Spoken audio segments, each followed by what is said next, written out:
Bismillahirrahmanirrahim. Assalamualaikum warahmatullahi wabarakatuh. Innal hamdalillah nahmaduhu wa nasta'inuhu wa nastaghfiruh wa na'udzu billahi min shururi anfusina wa sayyiati a'malina. Man yahdihillahu fala mudilla lahu wa man yudlil fala hadiya lahu. Asyhadu an la ilaha illallah wahdahu la syarika lahu wa asyhadu anna Muhammadan 'abduhu wa rasuluh. قال الله تعالى في كتابه الكريم يا أيها الذين آمنوا اتقوا الله حق تقاته ولا تموتن إلا وأنتم مسلمون يا أيها الناس اتقوا ربكم الذي خلقكم من نفس واحدة وخلق منها زوجها وبث منهما رجالا كثيرا ونساء واتقوا الله الذي تساءلون به والأرحام إن الله كان عليكم رقيبا يا أيها الذين آمنوا اتقوا الله وقولوا قولا سديدا يصلح لكم أعمالكم ويغفر لكم ذنوبكم ومن يطع الله ورسوله فقد فاز فوزا عظيما أما بعد فإن أصدق الحديث كتاب الله وخير الهدي هدي نبينا محمد صلى الله عليه وسلم وشر الأمور محدثاتها فإن كل محدثة بدعة وكل بدعة ضلالة وكل ضلالة في النار. Ma'asyiral muslimin wal muslimat rahimani wa rahimakumullah. Alhamdulillah, kita bersyukur kepada Allah Subhanahu wa taala karena pada kesempatan yang mulia ini Allah Subhanahu wa taala memudahkan langkah kaki kita untuk sampai ke tempat yang mulia ini dalam rangka kita mendekatkan diri kepada Allah. Mudah-mudahan Allah Subhanahu wa taala menjadikan duduknya kita di majelis ilmu ini sebagai satu amal kebaikan yang kelak akan menjadikan kita semakin dekat dengannya, dekat dengan rahmat dan ampunannya, dekat dengan keridhaannya, dan dekat dengan cintanya, serta dekat dengan surganya. Dan kita berharap mudah-mudahan berjalannya kita menuju majelis ilmu ini dalam rangka kita menuntut ilmu agama, Allah jadikan kelak sebagai amal kebaikan yang memudahkan langkah kaki kita menuju surga Allah Subhanahu wa taala dan semakin dijauhkan dari siksa nerakanya. Amin ya rabbal alamin. Nah, kita melanjutkan kembali pembacaan kitab Al-Bahrul Ra'iq fi Zuhdi wal Waqa'iq karya Syekh Dr. Ahmad Farid hafizahullah taala. Pada pertemuan yang lalu kita telah membaca tentang kaitannya dengan keutamaan ilmu dan para al-ulama. Sekarang kita masuk pada adab-adab penuntut ilmu. Kemudian setelah kita membaca bab ini, maka kita akan masuk pada adab al-muallim, adab seorang guru. Mungkin timbul pertanyaan pada diri kita, kenapa ya dalam kitab yang membahas tentang tazkiyatun nafs, kitab yang membahas tentang penyucian jiwa, kenapa kok dibahas di sini mengenai ilmu dan keutamaannya, termasuk juga mengenai keutamaan para ulama, dan kemudian juga dibahas di sini adab menuntut ilmu dan mengajarkan ilmu. Maka yang perlu untuk kita ketahui bahwasanya ilmu agama Allah Subhanahu wa taala ini adalah satu sarana yang Allah taala turunkan untuk membersihkan jiwa manusia. Jadi seseorang apabila dia menginginkan hatinya bersih, jiwanya ini suci, maka dia harus menempuh yaitu jalan menuntut ilmu agama Allah. Karena ilmu ini Allah turunkan sebagai pembersih bagi jiwa manusia. Melalui ilmu itulah seseorang itu bisa ya melakukan berbagai macam petunjuk-petunjuk yang Allah Ta'ala turunkan melalui ilmu tersebut untuk bisa mencapai kebersihan jiwanya. Maka tentunya ya bagi orang yang menginginkan bersihnya jiwa, maka dia harus memberikan pandangannya kepada ilmu itu sesuai dengan kedudukan ilmu tersebut. Oleh karena itu penulis menjelaskan tentang keutamaan ilmu dan para ulama, orang-orang yang berilmu, agar supaya orang yang ingin bersih jiwanya, dia harus memandang ilmu itu sesuai dengan tingkatan dan derajatnya, sesuai dengan keagungannya. Kalau seseorang itu sudah memandang ilmu itu adalah sesuatu yang agung, sesuatu yang mulia, terdapat keutamaan yang besar, maka di situ akan termotivasi seseorang itu untuk mempelajari ilmu tersebut, untuk bisa meraih fadilah keutamaan dari belajar ilmu agama ini. Termasuk juga dijelaskan tentang keutamaan para ulama agar orang-orang yang belajar ilmu agama ini benar-benar memberikan penghormatan kepada para ahli ilmu, melalui penghormatannya kepada para ahli ilmu ini, dia akan mendekat kepada ahli ilmu dan akan mengambil bimbingan-bimbingan ahli ilmu untuk membuat dia semakin bersih hatinya, melalui ilmu yang diberikan dan dibimbingkan oleh para ahli ilmu ini. Nah, sehingga di sini dijelaskan tentang keutamaan ilmu dan al-ulama. Kemudian seseorang ketika dia belajar ilmu agama untuk mendapatkan keberkahan ilmu yang dia pelajari, maka dia wajib memperhatikan adab-adabnya. Jadi kalau dia ingin membersihkan jiwa, maka caranya melalui ilmu. Dan ketika dia ingin mendapatkan ilmu yang bermanfaat, maka dia juga harus memperhatikan adab-adab untuk bisa dia memperoleh ilmu yang bermanfaat ini. Karena belajar ilmu agama itu tidak sama dengan belajar ilmu-ilmu pada umumnya. Mungkin orang belajar ilmu-ilmu yang bukan agama, ilmu-ilmu dunia, tanpa dia memperhatikan adab-adab untuk mempelajarinya, mungkin dia masih bisa untuk mendapatkan kebaikan daripada ilmu tersebut atau pengetahuan tersebut. Tapi berbeda dengan ilmu agama. Oleh karena itu sejak zaman Rasul sallallahu alaihi wasallam, kemudian turun temurun ke para sahabat, tabi'in, tabi'ut tabi'in, dan kemudian para ulama-ulama kita terdahulu, itu mereka senantiasa mengajarkan kepada murid-murid mereka bagaimana cara-cara mereka untuk menuntut ilmu agama Allah SWT ini. Bagaimana supaya mereka itu belajarnya tepat dan kemudian mendapatkan kebaikan dari ilmu yang mereka pelajari. Ada cara-caranya, bahkan ada kitab-kitab khusus yang membicarakan tentang adab-adab dalam menuntut ilmu agama Allah Subhanahu wa taala ini. Ini menunjukkan bahwa ilmu agama ini sangat berbeda dengan ilmu yang lainnya. Ada cara-cara yang telah diterangkan oleh para ulama bagaimana cara-cara itu ditempuh bagi para penuntut ilmu untuk supaya dia sampai pada ilmu yang dia cita-citakan. Nah, dengan demikian maka dia akan mendapatkan keberkahan ilmu, kemanfaatan ilmu, sehingga ilmu yang dia pelajari akan benar-benar berfungsi untuk membersihkan hati dan jiwanya. Akan menjadi maksimal ilmu yang dia pelajari itu untuk membersihkan batinnya. Nah, sehingga ini sangat diperlukan untuk disampaikan oleh penulis di dalam pembahasan mengenai tazkiyatun nafs, penyucian jiwa. Bahkan ini merupakan perkara yang patut untuk didahulukan sebelum membicarakan tentang perkara-perkara hati, kemudian penyakit-penyakitnya, dan bagaimana cara mengobatinya, serta bagaimana cara membersihkan hati ketika dalam kondisi kotor atau dalam kondisi sakit. Karena ini adalah thariqah, jalan seseorang itu untuk meraih ilmu, dan ilmu itu adalah bekal untuk membersihkan jiwa. Nah, kita baca adabu talibil ilmi, adab-adab penuntut ilmu. Di sini ditulis pada catatan kaki oleh penulis kitab, Unzur at-tibyan fi adab hamalatil Quran lin Nawawi. Ya, pembaca kitab ini juga seharusnya membaca kitab at-tibyan fi adab hamalatil Quran. Jadi kitab at-tibyan fi adab hamalatil Quran ini ditulis oleh Imam An-Nawawi, menjelaskan tentang adab-adab yang selayaknya dimiliki oleh para penghafal Al-Quran dan penuntut ilmu Al-Quran. Secara khusus memang beliau tulis kitab itu untuk para hamalatul Quran, untuk orang-orang yang berusaha untuk menghafal Quran dan mempelajarinya. Namun secara umum adab-adab yang disampaikan oleh Imam Nawawi dalam kitab tersebut, ini adalah adab-adab yang umum dipelajari dan dilaksanakan oleh para penuntut ilmu syar'i. Kemudian juga disebutkan adab-adab ini dalam kitab Mukhtasar Minhajil Qasidin karya Ibnu Qudamah dan Akhlaqul Ulama karya Al-Ajuri. Disebutkan di sini, yanbaghi li talibil ilmi an ya'lama anna Allah azza wa jalla farada alaihi ibadatahu wal ibadatu la takunu illa bi ilmin wal mu'minu la yahsunu bihil jahla fatalabahu lil ilmi liyanfi an nafsihi al jahla wa liya'bud Allah azza wa jalla kama amarahu wa laysa kama tahwa nafsahu.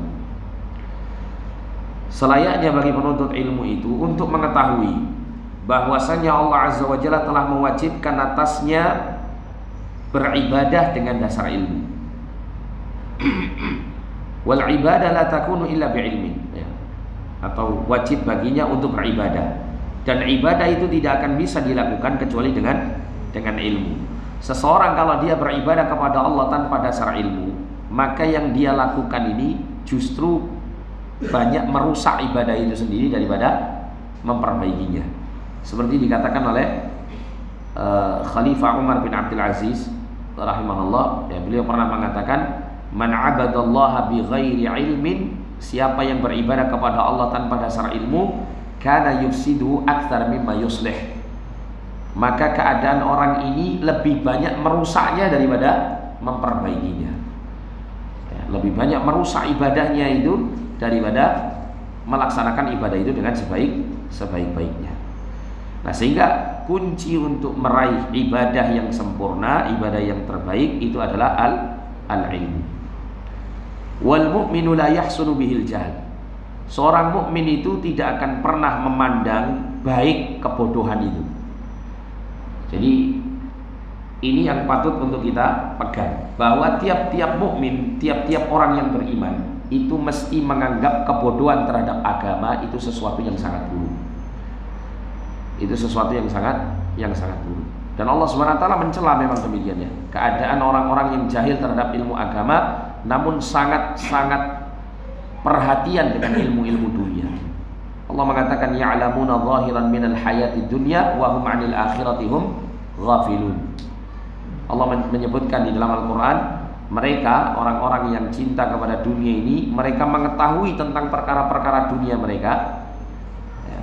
Namun mereka terhadap agama ini benar-benar tidak mengetahui, benar-benar bodoh di dalamnya. Sampai Al-Imam Al-Hasan Al-Basri rahimahullah itu menjelaskan, ya, ada orang itu yang sampai mengetahui berapa gram dinar atau dirham itu hanya dengan kukunya. Dia timbang dengan kukunya. Misal ada dinar atau dirham tidak diketahui ini berapa gram gitu, ya, dia letakkan di atas kukunya, dia akan tahu, oh ini sekian dinar, ini sekian dirham, ini beratnya sekian gram. Itu tahu dengan apa? Dengan kukunya. Tapi ketika ditanya tentang bagaimana sholat yang benar, bagaimana tata cara ibadah yang sesuai dengan sunnah, maka dia tidak tahu sama sekali, tidak mengetahui tentang urusan agama. Saya pernah mendapatkan cerita, ya, ada orang kafir ini, Pak. Orang kafir, dia itu tukang masak, apa istilahnya, chef, ya. Chef. Dia ini chef senior, sudah tua. Jadi dia itu kalau diundang di hotel-hotel terkemuka itu biayanya, tidak tahu per jamnya lumayan tinggi. Dan dia itu tidak langsung masak. Biasanya ada chef-chef muda yang jadi karyawan di suatu hotel, itu hanya didikte sama dia, kamu harus kasih bumbu ini demikian. Nah, dia itu, Pak, tahu bahwa masakan ini kurang bumbu ini, atau kurang garamnya, atau kurang gulanya, atau kurang ini dan itu hanya dicium dengan apa? Dengan hidungnya. Aroma masakannya itu dia cium dengan hidungnya, itu dia tahu, oh kamu kurang ini. Belum dirasakan itu, Pak. Cuman dicium aromanya, oh kamu kurang ini, kamu tambah ini garamnya kurang sekian, kamu tambah ini gulanya dan seterusnya. Karena sudah bertahun-tahun dia, Pak, ya, bergulat dalam apa? Ilmu memasak. Jadi manusia sampai seperti itu hebatnya dalam urusan dunia. Tapi kalau ditanya tentang urusan akhirat, kebanyakan manusia jahil di dalamnya. Tidak perlu pertanyaan-pertanyaan yang berat, ya, tentang ilmu-ilmu yang jelimet, tidak perlu. Ditanyakan tentang ilmu agama yang bersifat wajib untuk dirinya untuk mengetahuinya, terkadang mereka tidak tahu. Ya, maka ini adalah satu musibah besar. Oleh karena itu seorang mukmin itu tidak akan pernah memandang kebodohan terhadap agama itu sesuatu yang baik untuknya. Fatalabahu lil ilmi liyanfi'a nafsihi al-jahl wa liya'budallaha 'azza wa jalla kama amarahu wa laysa kama tahwa nafsuhu. Maka seorang mukmin itu dia mempelajari ilmu agama untuk menghilangkan kebodohan dari dirinya, dan agar supaya dia beribadah kepada Allah sebagaimana yang telah Allah Ta'ala dan Rasulnya perintahkan, dan bukan, ya, beribadah kepada Allah Subhanahu wa Ta'ala dengan dasar hawa nafsunya. Orang itu kalau dia jahil, bodoh terhadap agama, ketika dia menginginkan untuk melakukan ibadah, maka ibadah yang dilakukan itu mesti didasari oleh apa? Hawa nafsunya, oleh kebodohannya, oleh hawa nafsunya. Karena seseorang itu kalau dia masih ada iman meskipun lemah ya, dia pasti berkebutuhan untuk melakukan yang namanya ibadah.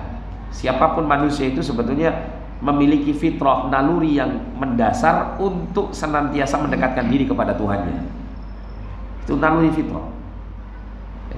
Akan tetapi ketika seseorang itu menjalankan kebutuhannya dalam beribadah kepada Allah ini tanpa didasari ilmu yang benar, maka nanti yang terjadi adalah menurut selera hawa nafsunya.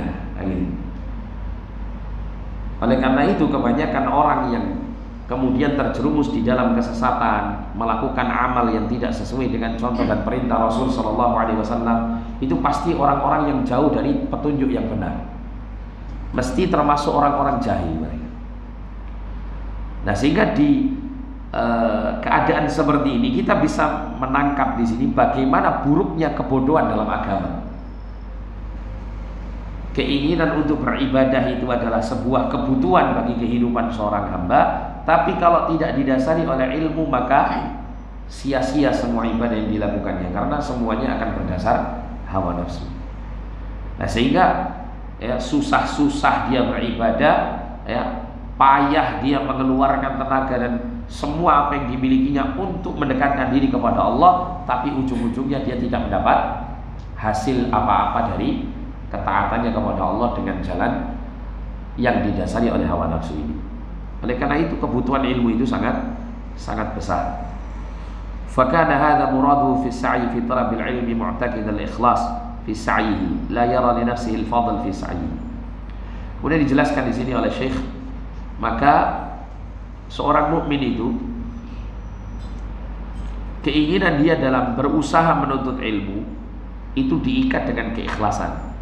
Jadi semangatnya seorang mukmin dalam menuntut ilmu itu, dia ikat semangat itu dengan keikhlasan, bukan dengan riya, bukan dengan ingin dipuji atau ingin berdebat dengan orang-orang bodoh atau ingin dikatakan dia sebagai seorang alim atau seorang yang berilmu. Sehingga pada saat itu la yara li nafsihi al-fadla fi sa'ihi, dia tidak memandang dirinya itu ya berada di atas kemuliaan ketika berusaha mempelajarinya. Maksudnya apa di situ? Maksudnya dia tidak merasa percaya diri dengan dia belajar ilmu agama. Wah, ini saya sudah dalam kondisi apa? Mendapat kemuliaan dari sisi Allah. Tidak begitu. Justru dia ini belajar ilmu agama ini, dia merasa dirinya terhina, sehingga terdorong dia untuk belajar ilmu agama ini untuk supaya dia berada di atas jalan kemuliaan dari sisi Allah Subhanahu wa taala. Ya, jadi ketika dia berusaha untuk belajar ilmu agama ini, tidak dia pandang pada dirinya itu ada keutamaan. Justru semakin apa? Tawadhu hatinya. Semakin muncul apa? Kerendahan dirinya di hadapan Allah Subhanahu wa taala. Oleh karena itu kita tahu bahwa ilmu itu kata para ulama kan ada 3 jengkal itu ya. Al-ilmu thalathatu ashbar. Ilmu itu ada 3 jengkal. Faman dakhala fi syibril awal, siapa yang masuk dalam jengkal yang pertama, takabbar. Dia akan apa? Sombong. Kenapa sombong? Mulai ngerti dia. Apalagi kalau dia ini duduknya sama orang-orang yang nggak ngerti, dia mulai ngerti lah gitu. Itu kadang-kadang mulai sombong. Kenapa? Karena ilmu itu ada haibahnya, ada sesuatu yang memberikan dampak besar bagi orang yang memilikinya. Terkadang kalau orang itu baru saja masuk pada jengkal yang pertama ini, itu haibahnya, kewibawaan ilmu itu dia rasakan, sehingga seakan-akan dia itu apa? Tinggi di atas yang lain. Nah, gitu. Ini kalau dia sampai di sini saja bahaya. Kalau berhenti sampai 1 jengkal ini saja bahaya. Akan tetapi para ulama-ulama kita menjelaskan ya, untuk senantiasa terus ya melangkah kepada jengkal-jengkal yang berikutnya. Ya, kemudian selanjutnya para ulama mengatakan wa man dakhala fi shibri tsani tawadhu'a. Kalau dia masuk ke dalam jengkal yang kedua, baru dia mulai rendah hati. Oh, ternyata ilmu ini luas ya. Ternyata orang-orang yang memahami ilmu yang sebelumnya saya tidak ketahui itu ternyata banyak. Yang ngerti ilmu ini ternyata bukan hanya saya saja, ternyata banyak juga. Mulailah dia tawadhu. Dia merasa saya mungkin tidak lebih baik daripada fulan atau fulan. Itu kalau masuk jengkal yang kedua, lebih dalam lagi. Nah, kemudian para ulama menyebutkan wa man dakhala fi shibri tsalits, kalau seseorang itu masuk pada jengkal yang ketiga, annahu ya'lamu bi annahu la ya'lam. Dia akan sadar bahwa dirinya tidak tahu apa-apa tentang ilmu agama ini. Nah, kalau sudah pada jengkal yang ketiga, dia sudah merasakan bagaimana samudra ilmu Allah yang sangat luas. Disitulah dia kemudian mulai memahami, oh ternyata saya ini banyak yang tidak ngerti. Bukan hanya tawadhu saja yang nggak dihasilkan, tapi ya kesadaran dia terhadap kebodohan dia itu akan terus muncul, sehingga terus mendorong dia untuk terus mempelajari ilmu agama Allah Subhanahu wa taala. Nah, sehingga seorang mukmin itu kalau belajar itu selalu diikat dengan keikhlasan dan tidak pernah memandang dirinya itu lebih utama dibandingkan dengan yang lain. Kenapa? Karena dia memandang ilmu ini sesuatu yang dia perlukan, sesuatu yang dia butuhkan. Ya, sehingga tujuan dia belajar ilmu itu benar-benar apa? Keperluan untuk hidupnya, bukan untuk sombong-sombongan di hadapan orang lain. Memang keperluan, kebutuhan bagi hidupnya, dia terus mempelajari ilmu ini. Maka dikatakan di sini, bal yara lillahi azza wa jalla al-fadla alaih. Bahkan seorang mukmin yang menuntut ilmu ini, dia akan memandang bahwasanya keutamaan ini adalah milik Allah Subhanahu wa taala. Ya. Dia sadar kalau Allah tidak memberikan hidayah kepadanya, taufik kepadanya, maka dia tidak akan digolongkan sebagai para penuntut ilmu atau orang-orang yang berjalan di atas jalan ilmu. Orang-orang yang Allah taala kehendaki saja yang akan mendapat apa? Kebaikan berupa ilmu agama ini. Makanya Nabi mengatakan, man yuridillahu bihi khairan yufaqihu fiddin. Barang siapa yang Allah taala kehendaki. Berarti di sini apakah seluruh makhluk Allah taala kehendaki? Tidak. Hanya sebagian orang saja yang Allah taala kehendaki. Barang siapa yang Allah taala kehendaki seorang hamba itu mendapatkan kebaikan dunia dan akhiratnya, maka Allah akan berikan dia pemahaman terhadap ilmu agama.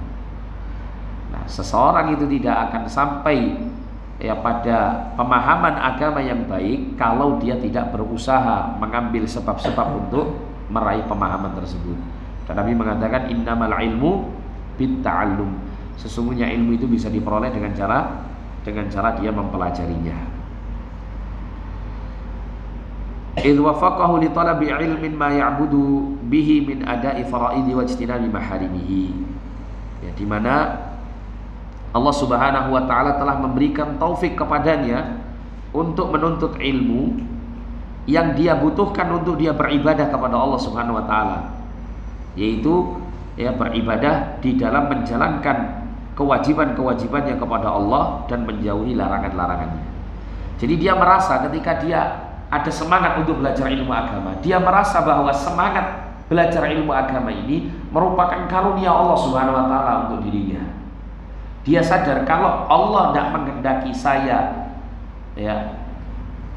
belajar ilmu agama ini, atau Allah tidak menghendaki bahwa saya ini berkeinginan atau sangat tertarik untuk belajar ilmu agama, maka selama-lamanya saya tidak akan pernah mengenal agama ini. Saya akan menganggap orang-orang yang berjalan di atas jalan ilmu ini sebagaimana pada umumnya orang akan memandangnya dengan pandangan sebelah mata. Ada sebagian orang itu mencela, Pak, ketika kita belajar ilmu agama seperti ini, duduk di majelis ilmu, itu kadang sebagian orang yang tidak mengetahui kemuliaan duduk di majelis ilmu, saling belajar di antara kita, itu dianggap ini adalah satu usaha yang sia-sia. Artinya dianggap non produktif, nah gitu. Bisa dipahami ya maksud saya. Artinya non produktif itu nggak menghasilkan apa-apa. Makanya saya pernah membaca ada sebuah kalimat yang keji ya. Ada orang itu sampai mengatakan, kalau kita ini terus-terusan belajar ilmu agama di majelis ilmu, di masjid-masjid, kapan nanti akan menghasilkan menteri, menghasilkan presiden, menghasilkan pejabat-pejabat soleh? Kapan itu akan muncul ya gitu. Maksudnya apa? Maksudnya ya salafiyun ya, orang-orang yang menempuh jalan para salafus saleh, ketika mereka menyibukkan diri dengan ilmu dan belajar serta mengajarkannya, itu dianggap tidak seperti aktivitas sebagian orang yang masuk ke dalam apa? Pergerakan-pergerakan politik, ya gitu.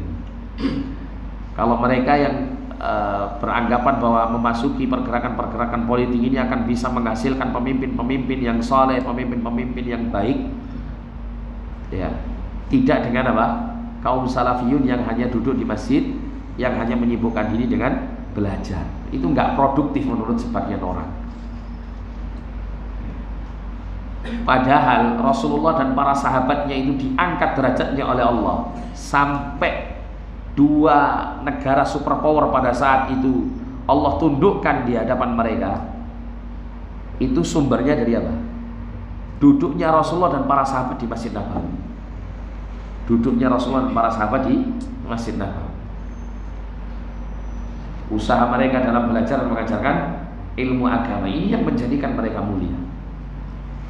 Nah, kalau seseorang itu tidak menempuh jalan yang telah dibuktikan oleh Rasulullah dan para sahabat untuk meraih kemuliaan ini, maka jalan yang mana lagi gitu, yang akan kita tempuh untuk meraih kemuliaan, terutama kemuliaan di sisi Allah Subhanahu wa taala.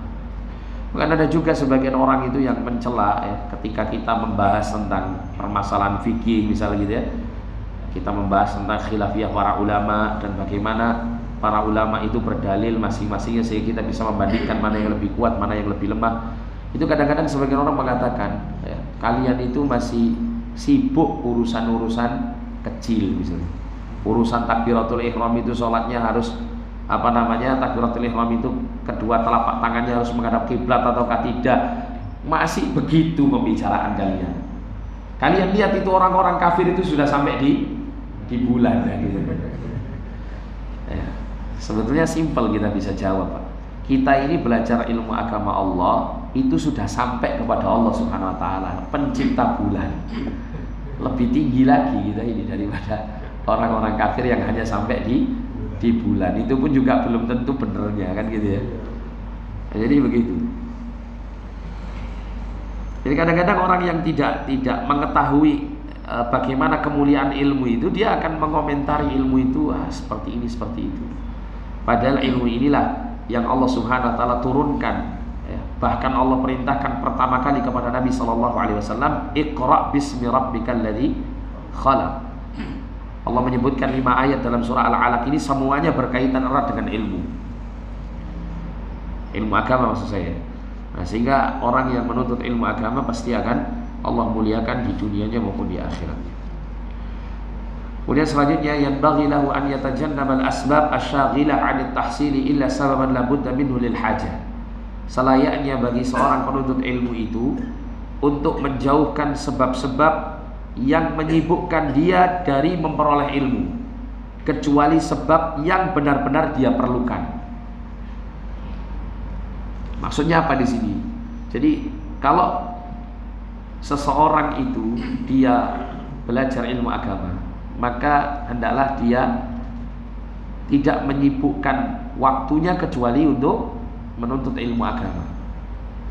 Kalaulah dia misalnya menyibukkan diri dengan perkara-perkara yang tidak termasuk bagian daripada menuntut ilmu, maka hendaklah dia menyibukkan diri pada perkara-perkara itu dalam rangka untuk mendukung dia dalam menuntut ilmu. Contohnya apa? Bekerja, mencari harta yang halal. Ini kalau dihubungkan dengan menuntut ilmu, ini nggak ada hubungannya, Pak. Karena orang kerja itu nggak akan membantu fokus dia untuk belajar. Akan tetapi seseorang ketika dia tidak bekerja, dia tidak bekerja, maka dia tidak bisa memenuhi kebutuhan hidupnya yang mendasar, maka ini pun juga akan mengganggu aktivitas belajarnya. Nah, sehingga para penuntut ilmu di masa dahulu mereka menyibukkan diri dengan ilmu, sekaligus mereka akan mengambil kesibukan-kesibukan yang sangat diperlukan untuk kehidupan mereka.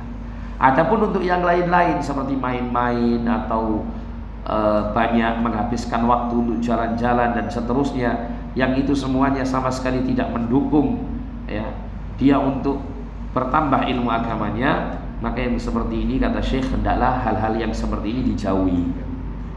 Ya. Dan Allah Subhanahu wa taala berfirman dalam surah Al-Ahzab ayat yang keempat, "Ma ja'alallahu lirajulin min qalbaini fi jawfihi." Allah itu tidak menjadikan bagi seseorang dua hati di dalam rongga tubuhnya. Apa maksudnya di sini? Jadi Allah itu menjadikan hati manusia, kalau dia tersibukkan dengan sesuatu, maka dia tidak akan bisa fokus pada sesuatu yang lain. Kalau hati itu difokuskan untuk belajar ilmu agama, maka dia tidak akan bisa untuk diganggu dengan apa? Memfokuskan pada keadaan yang lain selain belajar ilmu agama. Kalau hati seseorang itu disibukkan dengan akhirat, maka tidak akan bisa hati itu juga disibukkan untuk urusan dunia, dan sebaliknya. Kalau hati itu sudah tertambat pada perkara-perkara dunia, maka hati itu tidak akan bisa fokus kepada perkara akhirat. Ini yang Allah Subhanahu wa taala jadikan hati kita dalam kondisi yang demikian ini. Nah, sehingga karena hati ini adalah sesuatu yang sangat penting, sesuatu yang sangat besar pengaruhnya untuk seluruh aktivitas anggota tubuh kita, maka jadikan hati kita ini sibuk pada hal-hal yang Allah Ta'ala cintai dan Allah Ta'ala ridhoi. Salah satunya adalah memfokuskan hati ini untuk ilmu. Wa mahma tawazza'atil fikra qasrat an darkil haqa'iq. Dan setiap kali ya, seseorang itu memecah pikirannya, dia berpikir untuk ilmu, berpikir juga untuk ini, berpikir juga untuk itu gitu ya, maka yang terjadi adalah qasrat an darkil haqa'iq. Akan terbatas sekali kemampuan berpikirnya itu untuk bisa meraih hakikat-hakikat ilmu. Orang kalau memang benar-benar ingin meraih ilmu yang banyak, maka dia harus benar-benar apa? Banyak memfokuskan pikirannya untuk ilmu daripada yang lain. Jadi porsinya harus lebih besar. Walidzalika qila, oleh karena itulah ada ungkapan para ulama yang menyatakan al-ilmu la yu'tika ba'dahu hatta tu'tiyahu kullaka. Ilmu itu tidak akan memberikan kepadamu sebagiannya sampai kamu memberikan untuk ilmu itu seluruh apa yang kamu miliki. Oleh karena itu, kalau kita baca Pak, kisah perjalanan para penuntut ilmu di masa dahulu yang sampai kemudian menjadikan mereka para ulama-ulama besar, rata-rata mereka itu akan rela untuk merasakan pahitnya hidup demi ilmu. Ya, saya pernah membaca itu ada sampai Syekh Abdul Qadir Jailani itu dalam beberapa hari itu tidak makan. Ya, karena apa? Karena tidak ada kesempatan untuk bekerja cari makan, dan dia lebih fokus apa? Untuk belajar ilmu agama. Dan pada saat kondisi seperti itu tidak ada satupun orang yang memberikan bantuan kepada beliau. Bahkan ada dari penuntut ilmu di masa dahulu itu, mereka untuk makan mencukupkan diri dengan sayuran-sayuran yang sudah tidak terpakai, yang dibuang di sampah-sampah manusia. Itu diambili, dimakan. Sampai seperti itu pengorbanan mereka untuk ilmu itu, sampai seperti. Makanya kemudian tidak heran gitu ya, mereka itu diabadikan nama-namanya ya, dimuliakan oleh Allah melalui ilmu yang Allah karuniakan kepada mereka, sehingga kemanfaatan ilmu dan kemuliaannya akan terus kita ketahui sampai sekarang. Ya karena itu tadi pengorbanan mereka kepada ilmu itu sangat besar. Ada sebuah ungkapan yang lain seperti yang dinukilkan oleh Syekh Shalih Al-Utsaimin hafizallahu dalam kitab beliau Khulasatut Ta'dhimil Ilmi. Beliau mengatakan man la yukrimul ilma la yukrimuhul ilmu. Siapa yang tidak memuliakan ilmu agama ini, maka ilmu ini tidak akan memuliakannya. Jadi kalau orang itu ingin mendapatkan ilmu yang banyak, mendapatkan kemuliaan dari ilmu tersebut, maka dia harus memuliakan ilmu yang dia pelajari. Bagaimana memuliakannya? Ya dia harus mencurahkan seluruh upayanya, seluruh usahanya. Bahkan kalau dia memiliki hartanya pun juga harus dia korbankan untuk ilmu ini. Oleh karena itu zaman dahulu ya, para ulama-ulama kita ketika mereka menjadi penuntut ilmu, mereka tidak segan-segan mengeluarkan banyak harta untuk keluar negeri, untuk mencari guru-guru di jauh dari tempat tinggal mereka. Nah, perjalanan di masa dahulu itu sangat melelahkan. butuh uang yang banyak, melelahkan karena berhari-hari perjalanannya, ya. Butuh tenaga yang besar, ya. Nah ini yang menjadikan apa? Mereka dimuliakan oleh Allah Subhanahu wa taala dengan Allah benar-benar karuniakan mereka al-ilmu. Nah kalau kita sekarang lah, ya, kita ini kan hidupnya serba instan ya. Makan tidak ada namanya mie instan, bubur instan, apalagi yang instan. Banyak instan. Semuanya serba instan, termasuk cita-cita kita pun kalau bisa download saja sudah. Gitu, instan semuanya. Ya, kalau seandainya saya ini ya bisa jadi orang alim hanya dengan duduk sekali 2 kali di majelis ilmu, nah itu yang saya cari. Tapi sunnatullahnya nggak ada seperti ini, nggak ada seperti ini. Tapi alhamdulillah kita ini meskipun tidak pada istilah saya ini ya, tidak di tengah-tengah gitu ya. Kita ini berkumpul bersama ahli ilmu yang sejati, paling tidak kita di pinggir-pinggirnya mereka, di tepi-tepi mereka. Istilahnya nek numpak bis niku, Pak, iku iso gandol gitu. Kita ini yang gandol ini gitu. Bukan duduk yang di kursi-kursi yang VIP-nya, bukan. Kita ini gandol. Nah, gitu. Meskipun gandol tetap apa? Nanti sampai pada tujuan kan gitu ya. Cuman tentunya sangat berbeda keadaannya. Tapi lebih baik daripada hanya sekedar apa? Lihat saja bisnya lewat begitu, dia tidak ikut ke sana. Kemudian dikatakan di sini wa yanbaghi lahu kadzalika an yuqaddima taharatan nafsi an radha'ilil akhlaqi wa madhmumil awsaf. Dan selayaknya bagi para penuntut ilmu itu untuk mengedepankan kebersihan jiwa dari berbagai macam akhlak yang kotor dan tercela ya, atau serta sifat-sifat yang tercela. Jadi seorang penuntut ilmu itu seharusnya itu memiliki karakter yang berbeda, sifat-sifat yang berbeda daripada orang-orang yang tidak termasuk dari jajaran para penuntut ilmu. Kenapa? Karena seorang penuntut ilmu itu dia mengemban ilmunya. Dia membawa ilmu yang sangat-sangat tinggi nilainya. Kalau dia tidak menempatkan dirinya dengan memiliki sifat-sifat yang tinggi dan mulia, maka ya dia akan apa? Menodai kemuliaan ilmu yang dia pelajari tersebut.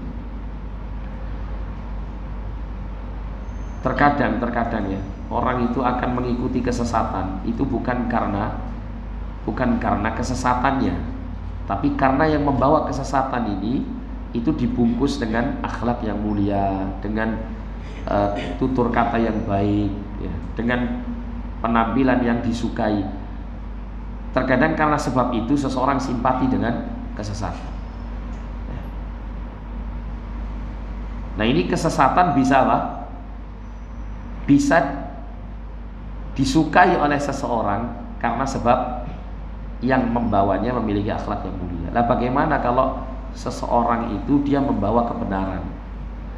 Maka tentunya dan seharusnya orang yang membawa kebenaran itu dia tentunya adalah orang yang memiliki kemuliaan akhlak. Kemuliaan akhlak. Agar supaya ya kebenaran yang dia bawa itu benar-benar akan diikuti oleh orang-orang di sekitarnya. Idzil ilmu ibadatul qalbi wa salatus sirri wa qurbatul batini ila Allah taala. Ya, di mana ilmu itu adalah ibadahnya hati dan salat yang bersifat rahasia. Wa qurbatul batin ila Allah, dan bentuk pendekatan batin seseorang kepada Allah taala. Jadi menuntut ilmu itu sesuatu yang digambarkan di sini. Ibadatul qalbi, salatus sirri, qurbatul batin ilallah. Dia termasuk ibadahnya hati, salat rahasianya ya, batin ya, dan pendekatan diri kepada Allah secara batin. Ini Isa belum? Kurang berapa menit? 3 menit. Wa kama la tasihhu as-salah allati hiya wadhifatul jawarih adh-dhahira illa bi tadhhir adh-dhahir 'anil ahdath wal akhbath. Fakadzalika la tasihhu ibadatul batini wa imaratul qalbi bil ilmi illa ba'da taharatihi an khaba'ithil akhlaqi wa anjasi al awsaf. Kata Syekh di sini, dan sebagaimana sholat seseorang yang merupakan perbuatan zahir itu tidak akan sah kecuali dengan membersihkan zahirnya dari berbagai macam hadas dan khabath, berbagai macam hadas dan najis, maka demikian pula tidak akan sah ibadah batin seseorang dan imaratul qalbi, ibadahnya hati seseorang dengan ilmu, kecuali setelah dia membersihkan dirinya dari kotoran-kotoran akhlak dan sifat-sifat yang najis yang kotor. Jadi sebagaimana kalau kita melaksanakan sholat yang zahir yang kita lakukan itu harus mensucikan diri terlebih dahulu, maka demikian pula Pak, ketika kita ingin beribadah kepada Allah melalui ilmu agama yang kita pelajari, maka kita juga harus membersihkan diri kita dari akhlak yang tidak baik. Walidzalika qila, oleh karena itulah dikatakan yutayyibul qalba lil ilmi kama tutayyibul ardu lizzira'ah. Jadi hati itu hendaklah dibersihkan untuk ilmu, untuk menjadi wadah ilmu, sebagaimana tanah itu disuburkan dirawat dengan baik agar supaya baik untuk ditanami dengan tanaman-tanaman yang akan menghasilkan sesuatu yang dibutuhkan. Jadi hati itu diibaratkan seperti tanah. Kalau hati itu tidak dirawat dengan baik, maka tidak akan bisa ditanami ilmu. Sebagaimana tanah itu kalau tidak disirami, tidak dipupuk, tidak dirawat, tidak diolah dengan baik, maka dia tidak akan baik untuk ditanami dengan tanaman-tanaman. Nah, silakan azan dulu Pak, nanti setelah itu kita sambung sedikit.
Nah, untuk menambah penjelasan paragraf ini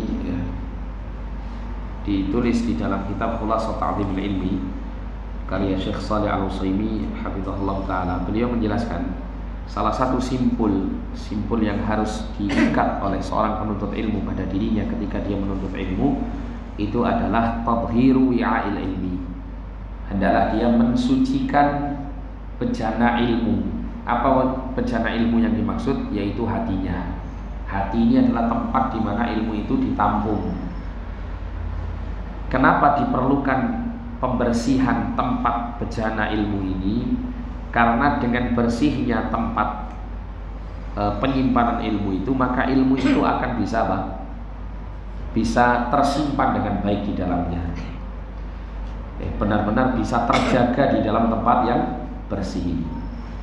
Nah, kemudian apa yang seharusnya dilakukan oleh seseorang yang ingin memiliki bejana ilmu yang bersih? Maka dia harus membersihkan bejana ilmu berupa hatinya itu dari dua penyakit atau dua kotoran yang besar. Yang pertama adalah kotoran syubhat dan yang kedua adalah kotoran syahwat. Kotoran syubhat itu maksudnya apa? Racun-racun pemikiran yang mungkin mengendap pada hati dan pemikiran kita. Kita ini Pak hidup di masa di mana informasi itu sangat mudah untuk kita akses. Entah itu benar, entah itu salah, itu mudah sekali untuk kita konsumsi. Melalui media internet dan semacamnya itu berbagai macam hasil pemikiran manusia itu terus lalu lalang di dalam lintasan pikiran-pikiran kita. Nah, kalau kita ini tidak memfilter mana-mana yang layak untuk kita baca, mana-mana yang layak untuk kita yakini, kita pelajari, maka kita akan memasukkan yang manfaat maupun yang tidak manfaat, yang berharga maupun yang sampah itu nanti akan jadi satu. Nah, kalau sudah seperti ini dikhawatirkan wal'iyadzubillah dia akan memandang yang sampah itu berlian, sedangkan yang berlian sesungguhnya itu dianggap sampah. Ini bahaya. Betapa banyak orang itu yang seperti ini keadaannya. Karena tidak didasari oleh ilmu agama yang kuat, terus bersinggungan dengan banyak syubhat, yang terjadi justru syubhat ini adalah sesuatu yang baik untuk dia. Padahal kalau sedikit saja dia menambah ilmu agama, dia akan tahu bahwa apa yang dia anggap baik itu ternyata sangat-sangat buruk dan sangat menyesatkan untuk kehidupan beragamanya. Tapi karena dia sudah silau duluan dengan sampah ini, gitu ya, sampai pada akhirnya dia tidak bisa membedakan mana yang sampah, mana yang permata, tidak bisa. Antara kaca yang tidak bernilai dengan permata yang bernilai sama-sama berkilaunya.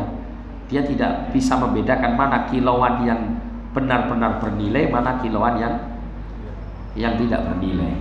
Akhirnya dia mengambil sesuatu yang tidak bernilai.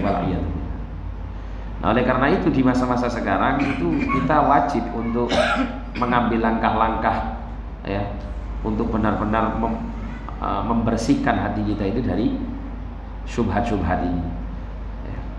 Atau meminimalisir syubhat itu jangan sampai banyak mengotori hati kita. Yang sudah mengotori hati kita segera untuk digigis habis dengan ilmu yang benar. Termasuk juga syahwat.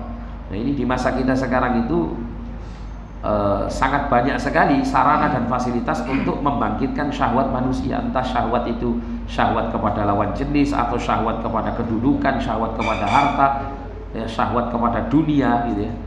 Semua unsur-unsur yang membangkitkan syahwat kita ini di masa sekarang ini sangat banyak. Nah, kalau kita tidak menjaga diri kita dan hati kita dari hal-hal seperti itu, maka dikhawatirkan hati kita mudah terkotori dengan itu semuanya. Kalau hati itu sudah kotor dengan dua penyakit ini atau dua kotoran ini, maka ilmu itu sulit untuk masuk. Bukan hanya sulit untuk dihafal, tapi yang lebih parah lagi sulit untuk dipahami. Karena tadi Nabi mengatakan apa? Man yuridillahu bihi khairan yufaqihu fiddin. Allah akan fahamkan dia dalam urusan agama. Allah tidak katakan Allah akan jadikan dia hafal ilmu agama, enggak. Karena betapa banyak orang yang hafal tapi tidak paham. Terbukti banyak orang yang hafal Quran, hafal hadis Nabi SAW, tapi dia berada di atas jalan yang menyelisih Quran dan Sunnah Nabi SAW. Karena ketiadaan pemahaman yang benar terhadapnya. Ada orang-orang yang mungkin hafalan Quran dan sunnahnya lemah sedikit, tapi Allah karuniakan pemahaman yang benar kepada Quran Sunnah ini. Disebabkan karena mungkin dia berusaha untuk memperbaiki dan membersihkan hatinya dari dua penyakit itu. Nah, sehingga Allah SWT jadikan dia berada di atas jalan yang lurus. Wallahu a'lam bishawab. Ini yang bisa kita baca pada kesempatan yang mulia ini. InsyaAllah untuk sisa dari bab adab talibul ilmi kita akan baca pada pertemuan yang akan datang biidznillah ta'ala. Jazakumullah khairan wa barakallahu fikum. Kita tutup dengan doa kafaratul majlis. Subhanakallahumma wa bihamdika asyhadu an la ilaha illa anta astaghfiruka wa atubu ilaik. Sallallahu ala nabiyina Muhammadin wa ala alihi wa sahbihi wasallam. Wa akhiru da'wana alhamdulillahi rabbil alamin wa lakum minkum assalamu alaikum warahmatullahi wabarakatuh.